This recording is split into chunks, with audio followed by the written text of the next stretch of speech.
जय हिंद मेरे पर बच्चों, मेरा नाम है अर्जुन कुमार। आप लोगों का स्वागत है अर्जुना क्लासेज में। तो आज हम फिर एक नए लेक्चर के साथ आप लोगों को कुमार मित्तल की अंकित सवाल को क्वेश्चन नंबर 16, क्वेश्चन नंबर 17 को हल कराएंगे। तो आइए हम क्वेश्चन नंबर 16 को पढ़ते हैं, फिर उसके बाद हल करते हैं। क्वेश्चन नंबर 16 क्या कह रहा है? दो विद्युत रोधी छोटे गोले परस्पर रगड़े जाते हैं। दो विद्युत रोधी छोटे गोले परस्पर क्या कर रहे हैं? परस्पर रगड़े जाते हैं तथा परस्पर 1 सेंटीमीटर की दूरी पर रखे जाते हैं। रगड़ कर उनको 1 सेंटीमीटर की दूरी पर रख दिया जा रहा है।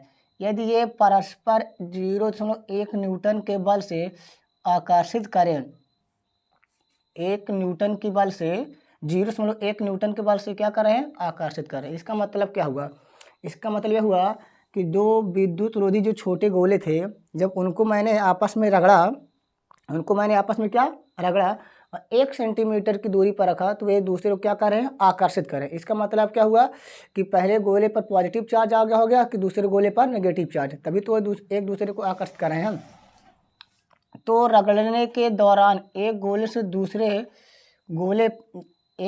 दूसरे पर कितने इलेक्ट्रॉन स्थानांतरित हुए हैं? मतलब क्या हुआ? एक गोले से दूसरे गोले पर कितने इलेक्ट्रॉन स्थानांतरित हुए हैं, तो जिसके कारण कि विपरीत आवेश उत्पन्न हो गए हैं और वे क्या कर रहे हैं? आकर्षित कर रहे हैं। तो आइए क्वेश्चन नंबर 16 को हम हल करते हैं। तो यहाँ पे लिखेंगे हल क्वेश्चन नंबर 16 का। क्या कह रहा है? दो विद्युत रोधी छोटे गोले, यहाँ पर मैंने एक छोटा गोला ले लिया विद्युत रोधी, यहाँ पर मैंने एक छोटा गोला ले लिया जो विद्युत रोधी है। अब परस्पर रगड़े जाते हैं तथा परस्पर 1 सेंटीमीटर की दूरी पर हैं। और ये दोनों छोटे गोले परस्पर 1 सेंटीमीटर की दूरी पर हैं। 1 सेंटीमीटर मतलब क्या हुआ? आर का मान दिया गया है 1 सेंटीमीटर। आर तो आर 1 सेंटीमीटर में कितने मीटर होते हैं? 10⁻² मीटर होते हैं। मतलब आर का मान निकल के आया 10⁻² मीटर। अब रखें, यदि ये परस्पर 0.1 न्यूटन के बल से आकर्षित करें, मतलब क्या हुआ? ये दोनों जो विद्युत रोधी छोटे गोले थे परस्पर क्या कर रहे हैं? आकर्षित कर रहे हैं। तो इसका मतलब क्या हुआ? इसका मतलब यह हुआ कि ये जो पहला गोला था इस पर मैंने मान लिया आवेश उत्पन्न हुआ Q1 और दूसरे वाले गोले पे आवेश उत्पन्न हुआ है Q2। अब यहाँ पर ये प्लस भी हो सकता है, ये माइनस भी हो सकता है, या ये माइनस हो सकता है या ये प्लस हो सकता है, क्योंकि आकर्षित कर रहे हैं। क्या कर रहे हैं? आकर्षित। ये तो कहा नहीं गया है कि सवाल में पहला वाला जो चार्ज है, जो पहले वाला चार्ज Q1 है वो माइनस लें या Q2 जो हमारा प्लस लें, ये निश्चित नहीं है, इसीलिए मैंने Q1 और Q2 रख दिया है। फिर कह रहा है इन दोनों आवेशों के बीच क्या रहा है? 0.1 न्यूटन के बल से आकर्षित कर रहे हैं। मतलब बल हमारा है 0.1 न्यूटन, 0.1 न्यूटन। तो रगड़ने के दौरान एक गोले से दूसरे पर कितने इलेक्ट्रॉन स्थानांतरित हुए हैं? मतलब ये जो दोनों गोले थे आपस में जब मैंने रगड़ा तो इन दोनों पर आवेश उत्पन्न हुआ। मान लिया मैंने Q1 और यहाँ पर मान लिया Q2। पहले गोले पर Q1 आवेश मान लिया, दूसरे गोले पर Q2। अब आवेश तो उत्पन्न हो गया, मतलब कितने इलेक्ट्रॉन स्थानांतरित हुए हैं, कि कितने इलेक्ट्रॉन स्थानांतरित हुए हैं कि एक दोनों गोले आवेशित हो जा रहे हैं। तो आइए अब हम क्वेश्चन को सॉल्व करते हैं। मतलब क्या हुआ? इलेक्ट्रॉन स्थानांतरित हुआ, मतलब हमें n का मान ज्ञात करना है। क्या किसका मान ज्ञात करना है? n का मान। अब यहाँ पर दो आवेश है, अब इनके बीच कितना फोर्स लग रहा है? कूलॉम के नियम से पता चलता है। अब फार्मूला क्या होता है? F बराबर 9 × 10⁹ Q1 Q2 बटे में क्या होता है? R²। F का मान दिया गया है 0.1 बराबर 9 × 10⁹। अब यहाँ पर Q1 बराबर फार्मूला लगाएंगे हम n। क्या लगा लेंगे? n, क्योंकि फार्मूला Q बराबर क्या होता है? n। तो यहाँ पर Q1 लिखेंगे तो n हो जाएगा गुणते, और Q2 बराबर हम क्या रख लेंगे? n बटे में R²। तो R का मान दिया गया है, R का मान कितना है? 10⁻⁻²। और वर्ग है तो क्या लगा लेंगे हम लोग? वर्ग लगा लेंगे। अब यहाँ पर देखिए क्या करेंगे, हम इस गुणे वाले को कहाँ लाएंगे, बटे में लाएंगे। तो हमारा हो जाएगा 0.1/9 गुणते 10 के घाते 9 बराबर, यहाँ से n में n से गुणा करेंगे क्या हो जाएगा, n² हो जाएगा गुणते। अब यहाँ पर ई में ई से गुणा करेंगे क्या हो जाएगा, e² हो जाएगा बटे में -2 दूना 4, तो यहाँ पर 10 घाते -4 हो जाएगा। अब ये बटे में है तो गुणा में चले जाएगा। अब यहाँ पर देखो 0.1 को हम लिख सकते हैं 10 के घाते -1, क्या लिख सकते हैं 10 के घाते -1। एक क्या है बटे में है तो गुणा में चले जाएगा, तो गुणते 10 घाते माइनस कितना हो जाएगा 4, और नीचे प्लस है ऊपर क्या हो जाएगा माइनस हो जाएगा 10 के घाते -9 बटे में क्या है 9 बराबर बराबर। यहाँ पर देखिए n² तो n² गुणते ई का मान कितना होता है 1.6 गुणते 10 के घाते -19। ई का मान कितना होता है 1.6 गुणते 10 घाते -19, और वर्ग है तो यहाँ पर क्या लगा लेंगे हम लोग वर्ग, क्या लगा लेंगे वर्ग। अब यहाँ पर देखिए ये गुणा वाला कहाँ चला आएगा, बटे में चला आएगा। तो यहाँ पर देखिए -1 -4 -5, और -5 पे -9 को हल करेंगे तो -14 हो जाएगा। तो यहाँ पर हो जाएगा -14 बटे में क्या है 9। अब ये गुणा वाला कहाँ चला आएगा बटे में, तो हमारा हो जाएगा 1.6 गुणते 10 के घाते -19 का वर्ग बराबर, यहाँ पर हो जाएगा n², क्या हो जाएगा n²। अब यहाँ पर देखिए वर्ग है तो बगल में आगे क्या हो जाएगा वर्गमूल में, तो हमारा हो जाएगा √10 के -14 बटे में, यहाँ पर हो जाएगा क्या करें इसको इधर लिख ले रहे हैं, यहाँ पर हो जाएगा वर्ग है तो वर्गमूल में आ जाएगा, तो हमारा हो जाएगा √10 के पावर -14 बटे में 9 गुणते 1.6 गुणते 10 के घाते -19, यहाँ पर क्या हो जाएगा वर्ग हो जाएगा बराबर क्या n। 10 के घाते -14 का वर्गमूल कितना होता है 10 के घाते -7, इसका आधा कर लिया जाता है अपान में। 9 का वर्गमूल कितना होगा 3 होगा। अब यहाँ पर देखिए 1.6 गुणते 10 के घाते -19 का वर्ग है, 1.6 गुणते 10 के घाते -19 का वर्ग है, और इसका वर्गमूल निकालेंगे तो वर्ग से वर्गमूल कैंसिल हो जाएगा, तो बचेगा हमारा 1.6 गुणते 10 के घाते -19 बराबर कितना हो जाएगा n। यहाँ पर देखिए अब ये नीचे माइनस से ऊपर क्या हो जाएगा प्लस हो जाएगा, तो हमारा हो जाएगा 10 के पावर -7 गुणते 10 के पावर 19 बटे में, यहाँ पर हमारा हो जाएगा 3 गुणते 1.6 बराबर n। अब यहाँ पर देखिए 19 में 7 जाएगा तो कितना बचेगा हमारा 10 के पावर 12 बटे में हमारा हो जाएगा 3 गुणते 1.6 बराबर n। अब इधर देखिए यहाँ पर अब एक अंक के बाद दशमलव है तो ऊपर एक जीरो लग जाएगा, तो हमारा हो जाएगा 10, कितना हो जाएगा 10, और गुणते 10 के घाते 12 पूरे बटे में यहाँ पर हो जाएगा 3 गुणते 16 बराबर n। यहाँ पर देखिए 2 पंचे 10 और 2 8 16 ऊपर बजा 5 गुणते, अब इसको हम मैं लिख सकता हूँ 10 गुणते 10 के घाते 11, 10 के पावर 12 को मैं क्या लिख सकता हूँ 10 गुणते 10 घाते 11 बटे में क्या आया 3 गुणते 8 बराबर क्या हो जाएगा n। यहाँ पर 2 चौक 8 2 पंचे 10। अब आप लोग इधर वाला पार्ट आप नोट कर लीजिए, जिससे कि मैं इसे मिटा के इस वाले पार्ट को आगे सॉल्व करूँ। हो गया स्क्रीनशॉट ले लीजिए मेरे प्यारे बच्चों, ले लिए हो गया। अब यहाँ पर आगे देखिए क्या है, अब यहाँ पर n, तो n बराबर ऊपर बचा मेरे प्यारे बच्चों यहाँ पर हो जाएगा 25 और गुणते 10 के घाते 11 पूरे बटे में क्या है, यहाँ पर देखिए 3 चौक 12 हमारा हो जाएगा 12। देखिए 25 तो 25 लिख लिए, और गुणते 10 घाते 11 तो गुणते 10 घाते 11 पूरे बटे में 3 चौक 12। तो यहाँ पर आप क्या करेंगे 25 में 12 से भाग दे देंगे, 25 में क्या करेंगे 12 से भाग देंगे, 12 दूना 24, 5 में 4 गया कितना बचा 1, दशमलव लगा यहाँ पर 0। अभी भी देखिए 12 से 10 में भाग देंगे छोटा है तो यहाँ पर 0 लगाएंगे तो यहाँ पर क्या हो जाएगा 0। अब 12 पहाड़ा ऐसे पढ़ेंगे कि 100 से आगे ज़्यादा 100 से ज़्यादा नहीं जाएगा तो 12 ठे 96, 12 ठे 96 बहुत ही तना। तो यहाँ पे लिख लेंगे हम लोग n बराबर 2.08 गुणित 10 के घाते कितना बचा 11। बहुत ही तना, दशमलव के 2 अंक तक जाओ बहुत ही है। 2.08 गुणित 10 घाते 11। आप लोग चाहे यहाँ पर आंसर लिख लीजिए और चाहे यहाँ पर n बराबर 2 तो 2 दशमलव, यहाँ पर क्या है 8, क्या है 8। अब 5 से बड़ी होती है तो सार्थांक क्या कहता है कि यहाँ से 1 निकाल के इसको दे दो तो 0 में 1 देंगे तो क्या हो जाएगा 1, और 0 को हम 1 देंगे तो कितना हो जाएगा 1, और इस वाले संख्या को छोड़ दिया जाता है तो गुणित 10 घाते 11 यहाँ पर हम आंसर लिख सकते हैं। अब क्या हुआ, हमसे कितना पूछा कि रगड़ने के दौरान एक गोले से दूसरे पर कितने इलेक्ट्रॉन स्थानांतरित हुए थे। तो यहाँ पर हम बोलेंगे कि 2.1 गुणित 10 के घाते 11 इलेक्ट्रॉन स्थानांतरित हुए थे। मतलब क्या हुआ कि जब दो विद्युत रोधी छोटे गोले को आपस में रगड़ा गया तो क्या हुआ कि एक गोले से दूसरे गोले पर कितने इलेक्ट्रॉन स्थानांतरित हुए थे 2.1 गुणित 10 घाते 11।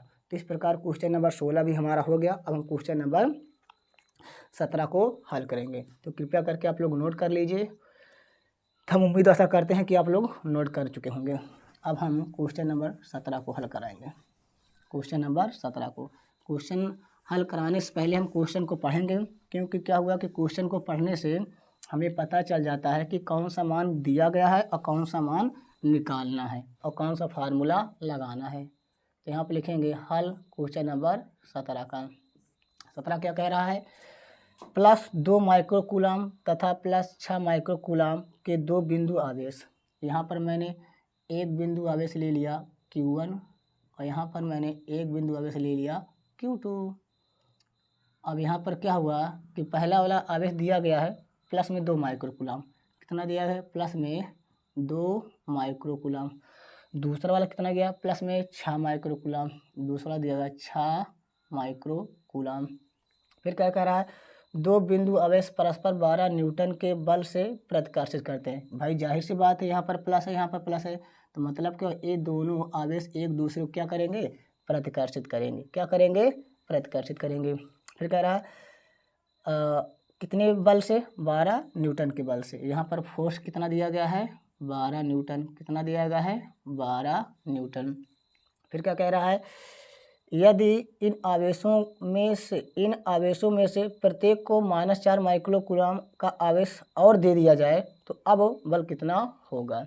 मतलब क्या हुआ कि जब पहले 2 आवेश थे और दोनों आवेश का मान कितना है, पहले आवेश का +2 माइक्रोकूलम, दूसरे का प्लस में 6 माइक्रोकूलम, तो इन दोनों के बीच 12 न्यूटन का फोर्स लग रहा है।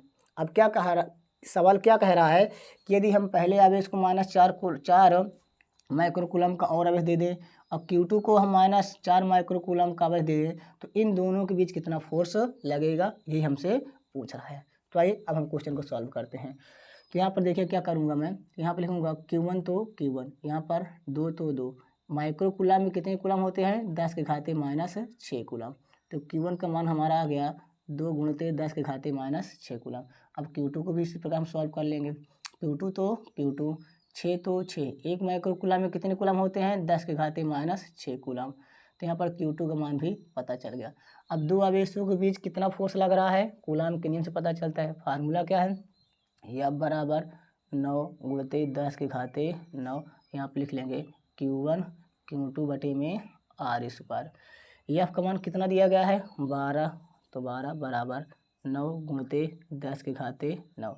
Q1 का मान कितना है 2 गुणित 10 के घाते -6 गुणित Q2 मान कितना है 6 गुणित 10 के घाते -6 बटे में R², तो R²। इसको मान लेंगे हम समीकरण नंबर 1। क्या मान लेंगे समीकरण नंबर 1। अब क्या करूँगा मैं कि अब यह क्या कह रहा है, प्रत्येक को -4 माइक्रोकूलम का आवेश और दिया जाए तो अब बल कितना होगा। तो यहाँ पर क्या करेंगे, यहाँ पर हम एक यहाँ पर बिंदु आवेश लिए, यहाँ पर एक बिंदु आवेश लिए, यहाँ पर बिंदु आवेश क्या है Q1, यहाँ पर बिंदु आवेश क्या है Q2, क्या है Q2। अब +2 माइक्रोकूलम आवेश को जब मैं -4 माइक्रोकूलम आवेश दूंगा, यहाँ पर देखिए +2 माइक्रोकूलम आवेश को जब मैं -4 माइक्रोकूलाम का आवेश दूंगा तो क्या आएगा, 2 माइक्रोकूलाम से जब -4 माइक्रोकूलाम को हम सॉल्व करेंगे तो हमारा आ जाएगा 2 माइक्रोकूलाम। मतलब अब Q1 पे चार्ज कितना रह गया, माइनस में 2 माइक्रोकूलाम। कितना रह गया, 2 माइक्रोकूलाम। अब यहाँ पर देखिए, यहाँ पर कितना है, 6 माइक्रोकूलाम। Q2 कितना है, 6 माइक्रोकूलाम। अब हम 6 माइक्रोकूलाम को प्लस में 6 माइक्रोकूलाम को हम कितना आवेश दे रहे हैं, माइनस में 4 माइक्रोकूलाम आवेश। तो माइनस में 4 माइक्रोकूलाम, तो ओवरऑल कितना आवेश आएगा, तो 6 में 4 जाएगा, प्लस में 2 माइक्रोकूलाम। तो यहाँ पर हमारा हो जाएगा प्लस में 2 माइक्रोकूलाम। मतलब क्या हुआ कि Q1 पे हमारा माइनस में 2 माइक्रोकूलाम आवेश आया और Q2 पे प्लस में 2 माइक्रोकूलाम आवेश आया। अब बताइए ये दोनों आवेश एक दूसरे को क्या करेंगे, यहाँ पर माइनस है यहाँ पर प्लस है, तो क्या करेंगे, यहाँ पर माइनस है यहाँ पर प्लस, तो प्रतिकर्षित करेंगे। यहाँ पर क्या करें, सॉरी यहाँ पर आकर्षित करेंगे। क्या करेंगे, आकर्षित।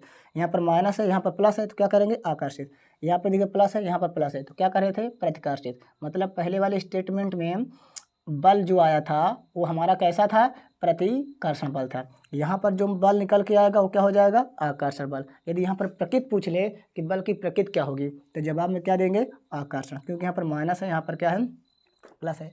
अब इन दोनों के बीच कितना फोर्स लग रहा है, यही हमसे क्या कह रहा है, पूछ रहा है। अब बल कितना होगा, तो यहाँ पर देखते हैं हम, वही बल की जानकारी कहाँ निकलती है, कूलाम के नियम से। तो फार्मूला क्या लगाएंगे, F बराबर 9 गुणित 10 के घाते 9 Q1 Q2 बटे में R²। तो यहाँ पर देखिए F बराबर, यहाँ पर हम क्या करेंगे, पहले F इस्तेमाल कर चुके हैं तो F डैश इस्तेमाल कर लेंगे। F डैश हमारा हो जाएगा 9 गुणित 10 के घाते 9। अब Q1 का मतलब क्या है, माइनस 2 माइक्रोकूलाम, 2 तो 2, 1 माइक्रोकूलाम में कितने कूलाम होते हैं, 10 के घाते -6 कूलाम होते हैं।